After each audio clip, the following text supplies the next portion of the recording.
Y como cada viernes, nosotros le vamos a dar el paso y la bienvenida a nuestro periodista en política internacional, haciendo esta columna que hemos dado en llamar Visión Mundial, en este repaso por todo lo que va pasando en el mundo. Y por eso le damos la bienvenida a nuestro colega Tadeo Castiglione. Hola Tadeo, ¿cómo andás? Buen día. Muy buenos días, querido Bruno, un fuerte abrazo para vos, un saludo cordial a toda la audiencia y bueno, como todos los viernes, un enorme placer estar junto con ustedes. Bueno, una jornada fresquita. Yo quiero, antes de arrancar, ¿cómo te fue con la supervivencia la semana pasada con estas bajas temperaturas? ¿Cómo te fue con tu supervivencia? Bien, vamos a contar un poco para la audiencia que, bueno, generalmente nos tomamos a veces algunos días en el mes para conectarnos un poco con la naturaleza y poder disfrutar buenos momentos. Y sí, la semana pasada tuvimos unas jornadas bastante frías en supervivencia ahí en la costa de nuestro querido río Limay y estuvimos ahí. Bueno, yo digo acampando, pero ponemos una hamaca tipo paraguaya táctica y hacemos un poco más rústico todo, pero se puede aguantar, se puede aguantar todavía, con buenos equipamientos se aguanta. ¿Bivac se llama ese tipo de hamaca? No, la hamaca es una hamaca tipo paraguaya táctica. Bivac se llama, son telas especiales que contienen la temperatura específicamente diseñada para eso, que generalmente es de aluminio. Ahí va. Entonces, el Bivac se pone por arriba de la bolsa de dormir, una bolsa de dormir de alta montaña que aguanta hasta menos 25 grados y bueno, estamos preparados, ¿no?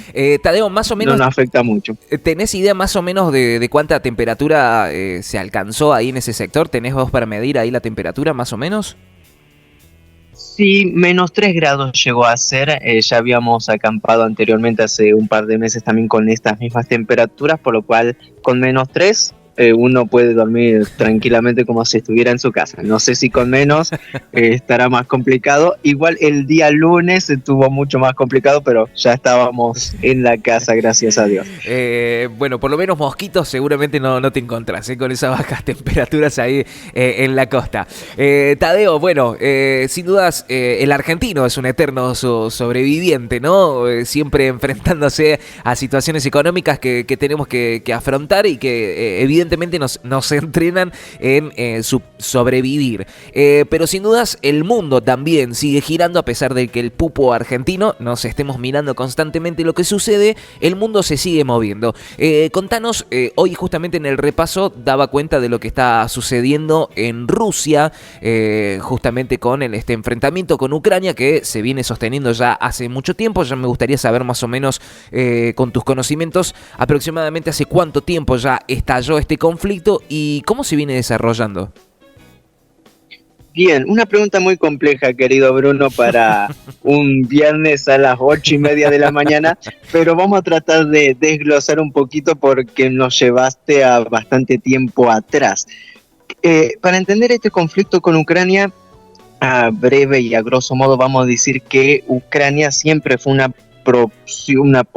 provincia de Rusia. Históricamente no existe Ucrania por fuera de Rusia. Esto hay que entenderlo tal cual en nuestra mente, porque lo que se hizo cuando se desglosó la Unión Soviética, sí habían algunos pueblos que podemos decir que tal vez sí merecían alguna cierta independencia, pero Ucrania era una provincia más, una región más de Rusia, por lo cual si vamos desde lo histórico, desde la década del 90 hacia acá, Ucrania no ha sido más que un país muy conflictivo internamente y esto se ve reflejado incluso en la proporción demográfica.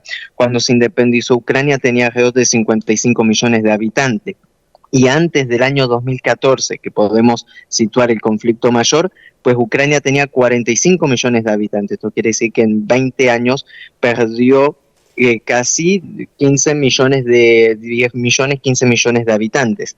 Y desde el año 2014, que hubo un golpe de Estado en Ucrania proporcionado por la OTAN, lo que se llamó el Euromaidán, recordemos que Ucrania, la provincia de Crimea, se independiza y se une a Rusia, y hay dos provincias en el este de Ucrania que también se independizan, que en el año 2022 pasan a formar parte formal de Rusia y que fue lo que inició gran parte de este conflicto. que en Rusia se llama Operación Militar Especial de Desmilitarización y Desnazificación de Ucrania. ¿Por qué? Porque habían planes de utilizar a Ucrania como ariete para debilitar a la Federación Rusa en una campaña internacional mucho más compleja, mucho más amplia, que tiene que ver en realidad con debilitar a China, y para debilitar primero a China es necesario hacer colapsar a Rusia, que es un punto de apoyo, un soporte en esta dinámica internacional tan convulsa. Desde el año 2014 hasta el año 2022, una guerra civil interna en Ucrania. Del año 2022, provincias enteras ucranianas de mayoría de población rusa piden la intervención rusa, y desde ahí vimos esta operación militar especial que en nuestros países solemos llamar guerra de Ucrania, pero si Rusia realmente hubiera querido entrar en guerra, pues esto ya hubiera sido historia hace bastante tiempo. Es un punto necesario para destacar que es una operación militar especial que tiene objetivos especiales y con uso de la fuerza especial.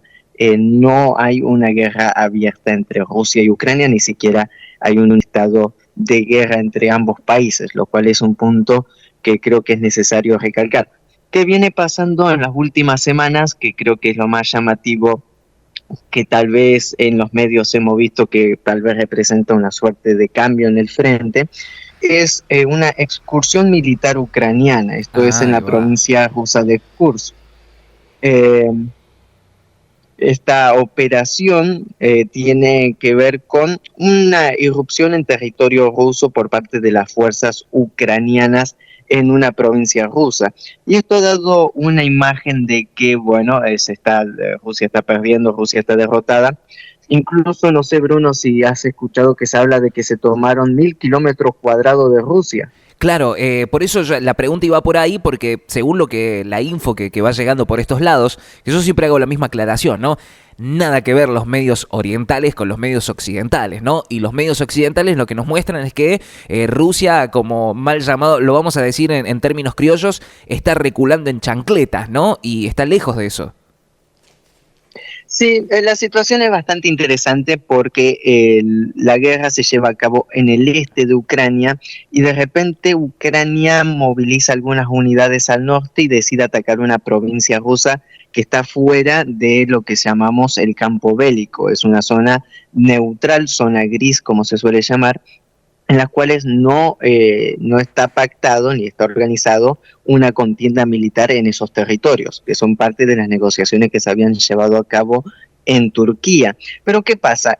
Ucrania irrumpe con una excursión militar y avanza, en todos los medios salió 1.000 kilómetros cuadrados. Querido Bruno, la frontera de la provincia de Kursk, esta frontera rusa con Ucrania, es mucho más grande que 100 kilómetros de frontera. Si hablamos de 1.000 kilómetros cuadrados, con que uno avance 10 kilómetros, 10 por 100 son 1.000, esto es comprobable fácilmente con matemáticas, claro. Pero con 10 kilómetros, querido Bruno, no salimos de Plotier, démonos claro. Esa dimensión. Claro, hay que entender lo que representa Rusia. Y no estamos hablando de una ofensiva ucraniana, que para llevar a cabo una ofensiva en un contexto así estaríamos hablando 50, 100.000 soldados, sino que fue una excursión. Cuando hablamos de una excursión es como salir al campo, como salir a hacer supervivencia. Uno va y vuelve. Y es lo que ha hecho Ucrania. Mandó alrededor de 3.000 unidades militares que fueron y volvieron. Es una operación de penetración y después de retroceso, porque no hay ninguna garantía para asegurar ningún tipo de territorio. ¿Con qué fines se hizo esto? Primero, un fin terrorista de incentivar el miedo en la población local de las localidades rusas que quedaron momentáneamente bajo mano ucraniana, y por el otro lado un fin totalmente propagandista, y esto ha sido un éxito total porque, como bien mencionabas, querido Bruno, todos los medios reflejaron que ya estaban tocándole la puerta a Putin en el Kremlin, sí. Cuando están a más de 1.000 kilómetros de distancia. Y en línea real avanzaron con suerte 20, 25 kilómetros, en los cuales ya han sido encapsulados estas pobres unidades que fueron enviadas al matadero y que no representan ningún cambio en el campo de batalla, ni estratégico, ni militar, ni técnico militar, sino que más bien una operación de propaganda. ¿En qué contexto se da esta operación de propaganda, querido Bruno? En un contexto en el cual Rusia tiene la iniciativa en todo el frente ucraniano. Se está liberando alrededor de 3 localidades por día en las regiones del Donetsk.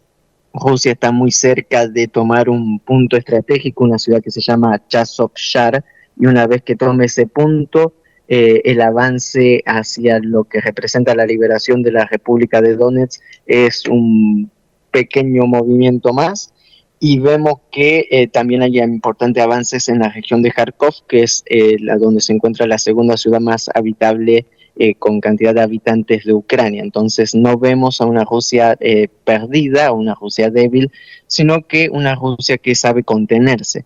Pero más allá de los fines propagandísticos que ha tenido esta última operación en Kursk, vale la pena resaltar que esto sirvió para que finalmente se cancelen todo tipo de negociaciones entre Ucrania y Rusia, negociaciones que estaban siendo mediadas por Turquía, por China, por otros países. Pues bueno, después de este ataque que no tiene ningún tipo de justificación ni ningún tipo de utilidad, pues bueno, desde el lado ruso bajaron la persiana y no hay ningún tipo de negociación que se pueda llevar a cabo con alguien que ataca poblaciones civiles que están lejos del frente de batalla y que no tienen ningún valor, vamos a decir, estratégico. Y lo que se ha hecho fue saquear, y esto han salido en todos los videos, y hay muchos videos y audios y noticias al respecto de cómo las fuerzas ucranianas saquean supermercados y bueno, llevan a cabo diferentes tareas también de pillaje, como se solía decir en la era antigua, con respecto a las poblaciones locales, lo cual no es una buena imagen que deja el ejército ucraniano, que no la viene dejando desde hace bastante tiempo, en los cuales respecta a derechos humanos y también a reglas bélicas, de las reglas de la guerra que se definen según la legislación internacional. Tadeo, en esto hace un tiempo también se conoció que Estados Unidos había como liberado, entre comillas, más fondos para poder seguir solventando, ¿no?, los costos ucranianos de la guerra, y del mismo modo autorizaba un uso de misiles, de distintos armamento bélico que había llegado justamente a acompañar a Ucrania. ¿Qué está pasando en este momento con Estados Unidos, que está enfrascado en sus elecciones que se dan en noviembre, pero a la vez tiene justamente este acompañamiento que le da a Ucrania en esta guerra? ¿Cómo se va definiendo la política de Estados Unidos con respecto a la guerra y si aún sigue este acompañamiento bélico y económico con Ucrania? Lógicamente este acompañamiento tiene ese contexto electoral que estabas bien mencionando, querido Bruno. Incluso en la proclamación del día de ayer de la candidatura de Kamala Harris, ella hizo énfasis de que ella va a estar al pie junto con los ucranianos acompañando a Ucrania en todo este contexto. Pero esto tiene un gran significado. ¿Por qué? Porque en realidad los contratos que se hacen es la industria militar bélica de Estados Unidos. Esta industria militar tiene un gran potencial y es la que financia casi todas las campañas electorales en Estados Unidos, y es exactamente la mayor beneficiaria de esta guerra, de esta campaña militar de Ucrania en contra de Rusia. Entonces, que se continúe con este apoyo es un guiño hacia el Partido Demócrata de conseguir que estos factores de industrias militares pongan en su monedita de campaña al Partido Demócrata y no hacia el Partido Republicano de Donald Trump, que ha sido muy crítico con el gobierno de Zelensky, que ha sido muy crítico con Ucrania, y que siempre ha dicho Donald Trump que si él llega a la presidencia lo primero que va a hacer es terminar esta guerra de una vez por todas. Entonces hay muchos intereses en juego y por eso también este apoyo reiterado del gobierno de Estados Unidos a Ucrania, y también lo beneficioso que se ve Ucrania recibiendo más armamento, pero a la vez siendo víctima Ucrania de todo esto, porque como lo dijo Joe Biden en un discurso y de manera descarada, este conflicto es hasta el último ucraniano. Pues bueno, es fácil enfrentarse contra tu principal enemigo utilizando a otro país de trampolín y utilizando a las personas de ese país que se ven secuestradas prácticamente Claro. y enviadas a la línea del frente en una guerra que no les pertenece, cuando en realidad esto es un conflicto que en los ámbitos militares llamamos proxy, entre Estados Unidos y Rusia, utilizando a Ucrania como el tonto útil en Sí. este conflicto. Y bueno, las armas serán de Estados Unidos, el negocio es del Partido Demócrata, pero los que tienen que enterrar a sus muertos son los ucranianos.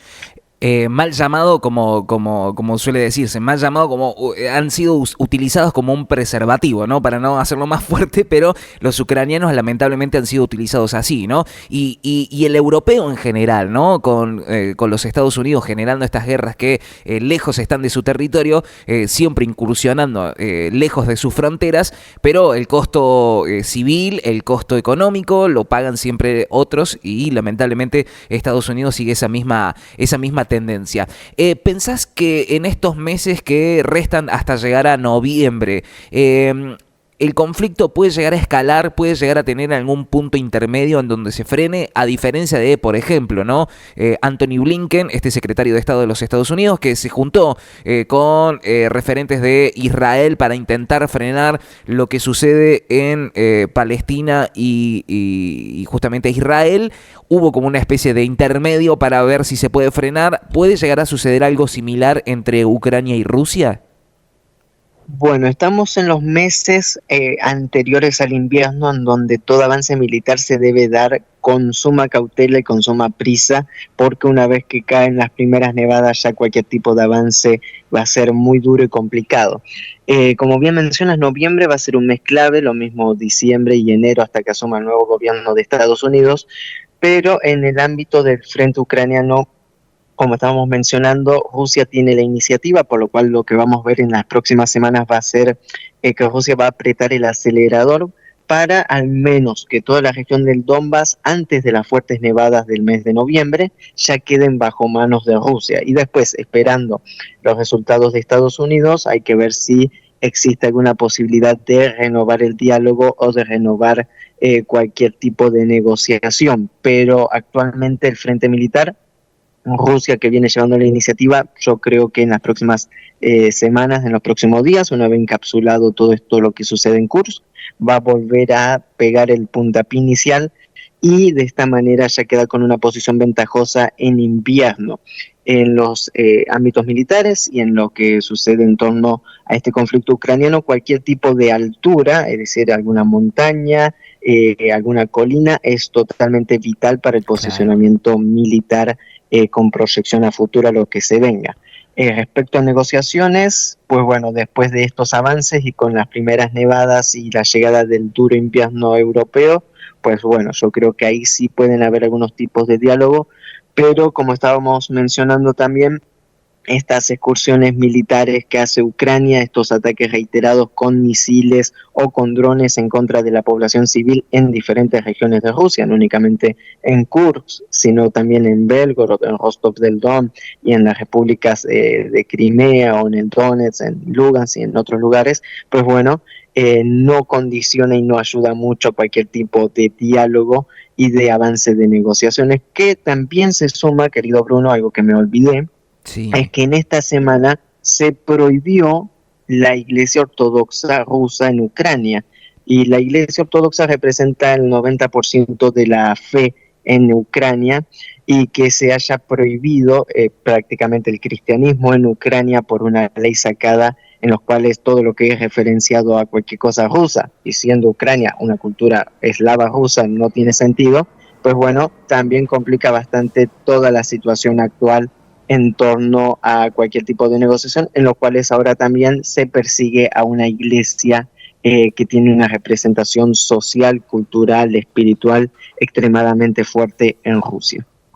Bueno, eso sin dudas comienza a complicar, ¿no? Complica más la situación, algo que, bueno, hemos sabido siempre históricamente que cuando lamentablemente se interviene en las creencias, en las religiones de otra persona, eso desata aún más, ¿no? Más violencia y seguramente otras reacciones, ¿no? Que se van a ir concatenando, ¿no? Lamentablemente en ese sector.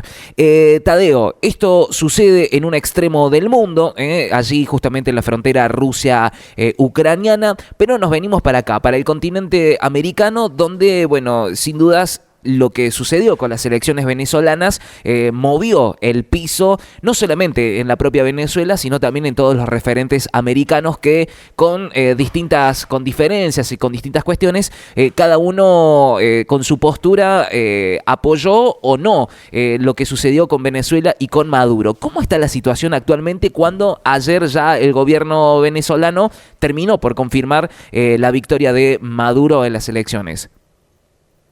Bien, hay que entender algunas cuestiones. Lo que se llama el principio de no injerencia internacional está presente en todas las constituciones de los países y también en todas las políticas internacionales y exteriores, por ejemplo, incluso de Argentina. Este no intervencionismo, de no intervenir en asuntos extranjeros, de no meternos en la casa de otros, es un punto totalmente necesario para tener en mente cuando hablamos de cuestiones internacionales y cuando estamos hablando más aún de cuestiones internas y locales de un país. Como lo dijimos en No la ven, como lo dijimos en nuestra columna Visión Mundial, antes de las elecciones en Venezuela, había un pulso en callejero, te lo había mencionado, querido Bruno, que beneficiaba 100% de Nicolás Maduro. Nos animamos a decir esto en el aire cuando todos los medios en Argentina decían la estrepitosa derrota que va a tener Maduro. Hubieron elecciones, nosotros también a través de Rayo Media, en esta columna de Visión Mundial, dijimos: no hubo fraude, no hay posibilidad de fraude en Venezuela debido a toda la seguridad, tanto tecnológica como la presencia de veedores internacionales y de un seguimiento total de estas elecciones. Pues bueno, en Argentina insistieron que había fraude, insistieron que había fraude, fueron a una medida contenciosa electoral que tiene que ver con la sala electoral del Tribunal Supremo de Justicia de Venezuela, que convoca a todas las partes del conflicto, junta todas las actas que tiene cada uno de los 38 partidos, junta y las verifica con lo que publicó el CNE y da una verificación del 100%, es decir, que lo que estaba en papel es lo que figura también en el voto digital. Y una vez esto, bueno, el día de ayer el Tribunal Supremo de Justicia de Venezuela saca un anuncio, una conferencia de prensa internacional y dice los resultados y ratificamos la victoria de Nicolás Maduro como presidente. Internamente en Venezuela, después de las elecciones hubieron unos intentos de revuelta, de revolución de color, duraron muy pocos días, fueron muy violentas, pero con muy poca representación social.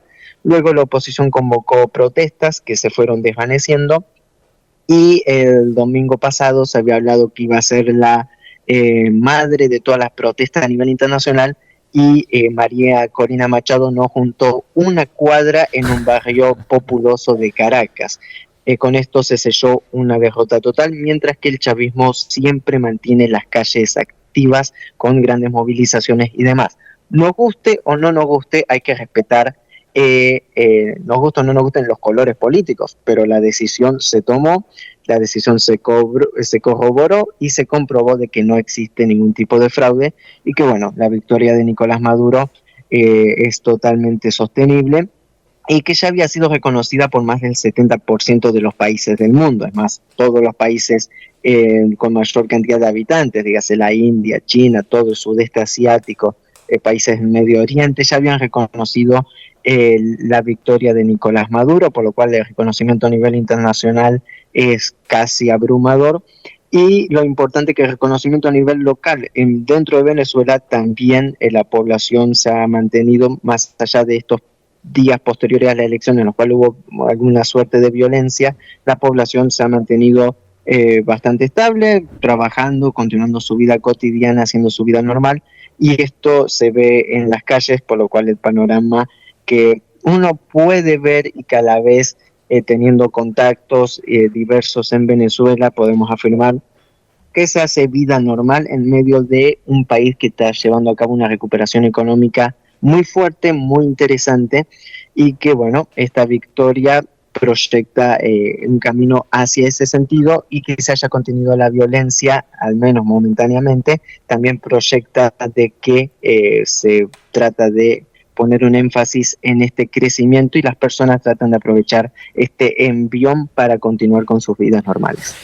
Tadeo, ¿pensás que puede llegar a haber algún tipo de intervención, por ejemplo, como sucedió en su momento con Guaidó, que empezó a recibir acompañamiento por parte de los Estados Unidos y distintos países americanos que se sumaron a esa presidencia media extraña, ¿no?, que tuvo Guaidó? ¿Pensás que puede llegar a suceder algo muy similar tras esta confirmación de la victoria de Maduro? Realmente hay un dicho que dice que la historia se repite, la primera como tragedia, la segunda como farsa.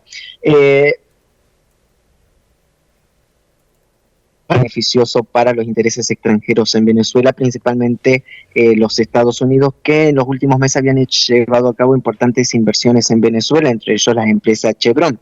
El gobierno de Maduro les advirtió ya que cualquier intento de desestabilización mayor, ya sea aumentando las sanciones internacionales o reconociendo cualquier rebeldía interna, iba a hacer que esos pozos que tiene la Chevron junto con petróleos de Venezuela, pues bueno, iban a pasar a manos directamente de Rusia o del BRICS, que fue lo que dijo Nicolás Maduro. Entonces, económicamente a nadie le sirve crear un conflicto actual en Venezuela, por más que siempre exista la conspiración, Claro. pero no creo que estén dadas las condiciones, querido Bruno, porque Guaidó era una persona joven, desconocida, que bueno, más o menos podía acarrear una experiencia nueva con todo lo que se inventó, pero esta persona, González Urrutia, no lo conocen ni en su casa, como dirían los venezolanos. Es una persona mayor de edad, no está en condiciones de llevar a cabo ni siquiera la campaña electoral. Habían semanas en las que no aparecía, una campaña muy desastrosa desde cualquier aspecto político.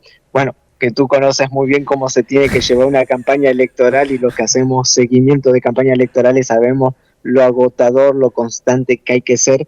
Pues bueno, nunca se vio eso en González Urrutia, y debe ser el menos interesado realmente por su edad avanzada, porque en realidad tampoco vivía en Venezuela, tiene toda su familia en Miami. Es el menos interesado en meterse en un conflicto de esta envergadura a su edad y con todo lo que esto conlleva, por lo cual el escenario Guaidó está, yo diría que no está sobre la mesa, no sería sensato, no sería sabio.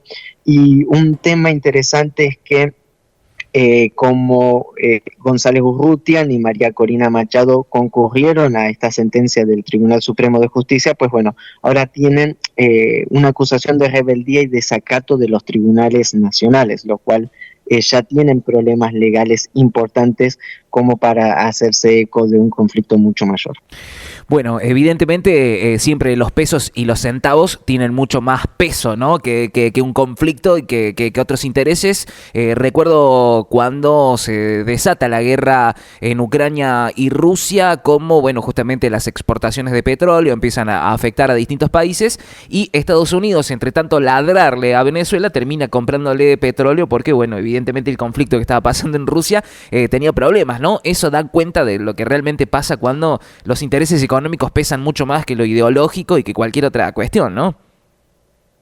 Así mismo es, y bueno, es un escenario que siempre se repite de alguna u otra manera, pero la pregunta que nos queda para toda nuestra querida audiencia es: ¿cómo nos pueden engañar de manera tan fácil? Sí, ¿no? Nos endulzan el oído, nos cuentan una mediática que a lo interno no tiene absolutamente nada que ver con lo que sucede en esos países y en esos lugares, y aquí, bueno, con el caso venezolano nuevamente queda al descubierto esta situación, una guerra mediática, una campaña internacional en contra de Venezuela por muchos intereses que también hemos mencionado en nuestras columnas de Visión Mundial, incluso por aquí mismo hace un par de semanas que dijimos ¿Por qué Venezuela? Porque tiene tal, pal y pascual recursos naturales que son muy envidiosos y muy envidiados en el nuevo panorama internacional. Entre ellos habíamos dicho y reiteramos como el principal líder opositor era Elon Musk y no era necesariamente ni siquiera González Urrutia por los intereses que habían detrás. Pues bueno, todo esto también hace al escenario internacional y son perspectivas que siempre hay que tener para tener una visión mucho más amplia de estos conflictos internacionales y analizar todas las perspectivas.